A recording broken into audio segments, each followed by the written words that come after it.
So everybody now has functional training spaces. You guys were probably one of the first ones to actually create, define, program these functional training spaces, and pretty successfully from what I understood. You were then one of the first people to come up with, probably in London, boutique studios. Beat was one of the first places many years ago before boutique really hit London. So I see you guys as sort of leading that space. And then also in the group exercise field, it was always something that you used to see that there was a lot of effort gone into.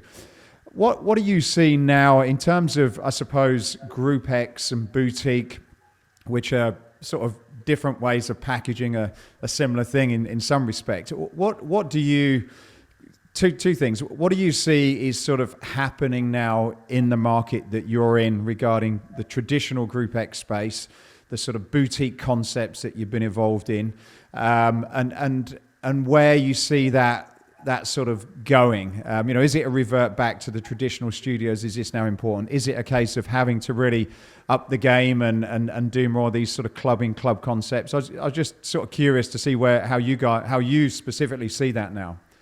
Yeah, if I'm totally honest, I think so. Wider, maybe outside of fitness first, my opinion of classes and workouts and whatever, I still genuinely believe there is a place for what is maybe been around for a long time. Members still want to do a aerobics class in a certain part. They still want to do, a dance class. They still want to do a traditional group exercise, combat style. That has still got its place, absolutely. However, what we are seeing and what I genuinely believe is that place is more residential in terms of, so as an example, maybe that mid-morning, 9 a.m., 10 a.m., 11 a.m. type slot, we are seeing that in our residential clubs, there is still absolutely a demand for, it might not necessarily always older, but it might be a slightly older than our average age member, and there's still a demand for that type of class that they've done for years. Fantastic. They love that class and it works for them and it keeps them moving. That's brilliant. We're not necessarily seeing that demand is there within the city. And again, I don't think that's anything that's new. That hasn't because of, the pandemic or COVID we've started to see that transition. That's why the likes of, like you mentioned, freestyle, we started that in 2008, and then obviously it's massively transformed clearly over the years. But the likes of, we don't call it FGT anymore, but FGT was our freestyle group training program. So our classes within that gym floor space, which we really started to accelerate around 2011, 2012, and it clearly evolved. We now call it different things, so our signature products have got different names, but we still absolutely run those. We started to see that the numbers in those classes were in city clubs and then certain other clubs with maybe a slightly younger member or maybe a more progressive member or someone that was more attracted by it. Those numbers started to outweigh maybe what was always associated with a traditional group exercise class. So that's really interesting, and that's continued, by the way, and we're still seeing that now in our own clubs. So larger answer is I genuinely believe there's still a place for what is traditional classes, traditional workouts. Members still want that, absolutely fantastic.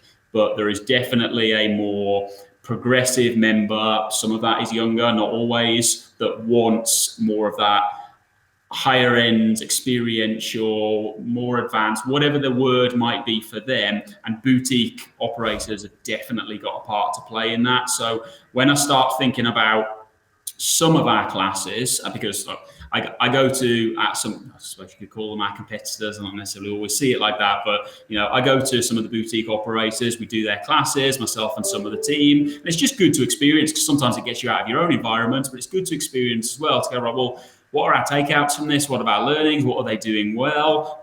What can we steal with pride if that's a relevant thing to do, whether it's experience-based, whether it's the music, whether it's the vibe, the atmosphere, the systems, whatever that may be.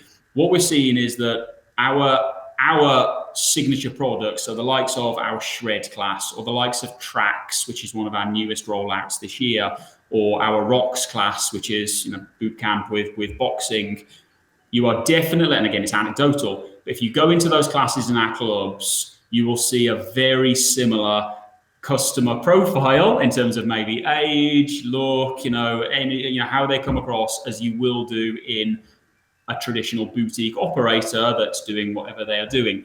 When you see one of the more traditional classes, at 6 p.m. or whatever it might be, you don't necessarily see that same younger profile. You might see a complete varied, of course, but yeah, it's very, very different. So I think the opportunity for us, and we will continue to innovate, because that younger demographic in terms of wanting to train more regularly, wanting to spend more money on their wider fitness, activity, wellness, that is definitely a growth market for us. So we'll continue to understand, right, well, where are the trends? Is that something that we can partner with somebody? If it is, fantastic. If it's not, is it something that we then go and create ourselves and it then becomes a signature product? But we'll definitely be continuing to listen, understand what's out there, test it, trial it, and if something works, we'll roll it out.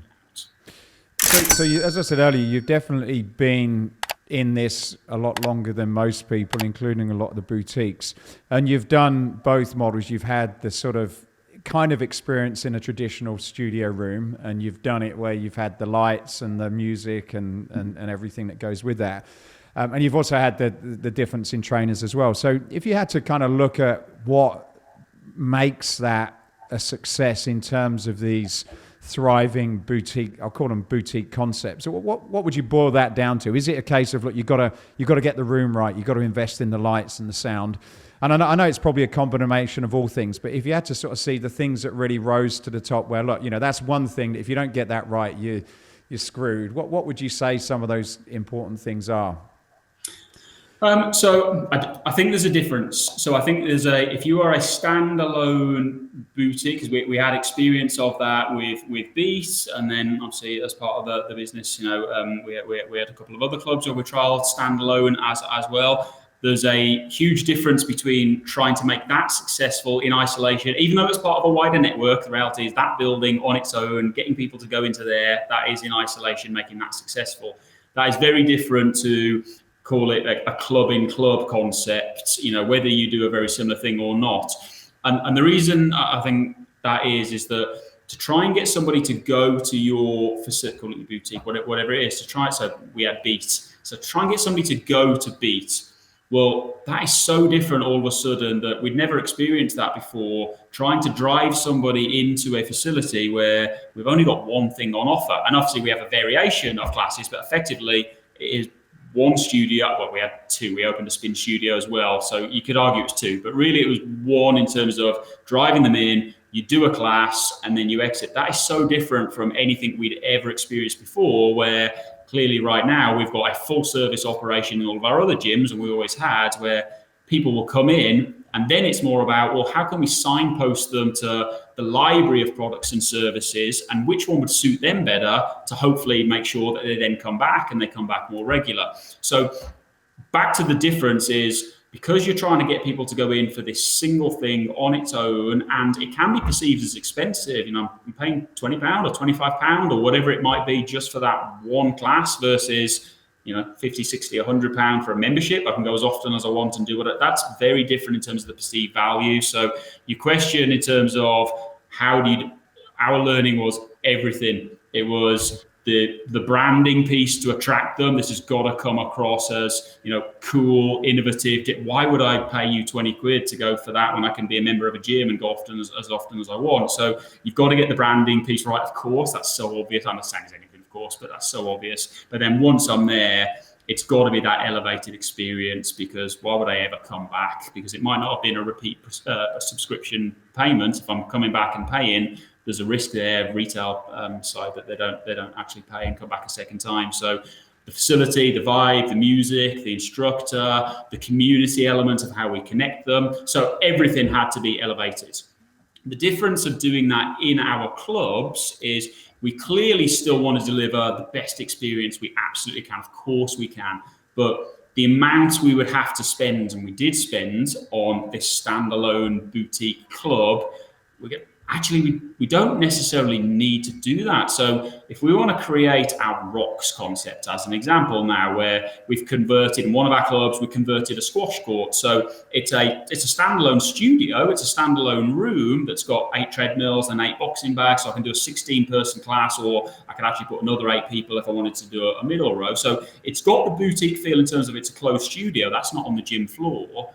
but I'm already in the club. So actually, we've already done the branding elements in terms of getting them in. Actually, we've already got the experience within the club in terms of the flow, the vibe. We greet them at reception like you would do with any member. It then becomes actually just another offering that you can signpost people towards. So almost right, why would I ever need to cancel or leave this gym? Because if I want to do a traditional workout, whatever traditional might be in your words, if I want to run on a treadmill, or I want to do a HIIT workout using an assault bike or a ski erg, or if I want to do leg day, well, actually I've got my squat racks and my platforms and I've got my free weights and everything, but I've actually also got this Rocks concept, which is like a boutique studio, and I've got this Tracks concept, which is like a boutique studio. So because I'm in that environment, we're actually going, well, it's about adding value to keep them more engaged, retain them, offer more variety. So therefore, we didn't necessarily need to go as far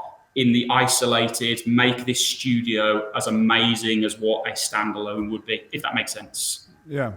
So with I suppose traditional clubs that do that as opposed to single clubs that have just one thing like a boutique studio, when it comes to, I suppose, specializing on a particular thing, how do you see, or do you see that partnerships and collaborations are quite important? Because I was looking at your sort of traditional studio where you're clearly working with Les Mills, that arguably are sort of one of the best at creating programming in that space. I've just noticed another partnership that you've done on the music side with Ministry of Sound, which looks pretty interesting, and it seems to sort of add a different story to one of the Tracks program, I believe that you're referencing. So do you see then, for as clubs evolve, rather than trying to sort of do all those things themselves, which is kind of what did happen, do you think now it's a case of considering some of these partnerships that you can bring in different areas to kind of have a sort of a department store concept where you got some of the best brands all under one roof in effect? Yeah, my personal belief, and it's the approach we will take, so I can only talk from that side, of course, is that yes, partnerships, there's the right ones, of course. It's got to fit your strategic direction and understand what we're trying to do, and therefore who would the right partners be. And then you've got to hope, of course, that they would want to have a conversation and work with you if that's possible. But partners can just add tremendous value. So the likes of our Ministry of Sound partnership as part of rolling out Tracks was, well, actually we've got this new gym floor based HIIT concept called Tracks, and it involves the equipment and the workouts and whatever else that you want to do. We're good at that, so we can partner with whichever equipment suppliers we want to purchase the equipment from. That's very transactional, of course. We can create a good environment in terms of, well, where's it going to go? What's it going to look like? What flooring are we going to use? What lighting? What branding, etc. So we can do that ourselves because we feel like we're good at that, and we'll tweak it and change it and obviously take learnings. But then there are other elements where you go, well, we're definitely not specialists in music, so we've got experience. We've got lots of fantastic group exercise instructors. We've got people within our programming team that can do a good job on it. But the reality is, who's going to do a better job? Us trying to get our programming team or our group exercise instructors, or do we have a conversation with the likes of Ministry of Sound, which we do? So, well, we're creating this concept, and actually we want to make a bigger deal of it in terms of when this class is on. Could we do a specific Ministry of Sound bespoke playlist, complete takeover of that era of the club? And that was the conversation and where it grew. And we've done some experiential events as part of it. So it was about us going, well, if somebody can do something significantly better than us, and that makes sense because it fits, then absolutely that's a better idea than trying to create something ourselves. And you can use that example for so many other areas that we either do partner with people, or hopefully, we'll partner with people in the future.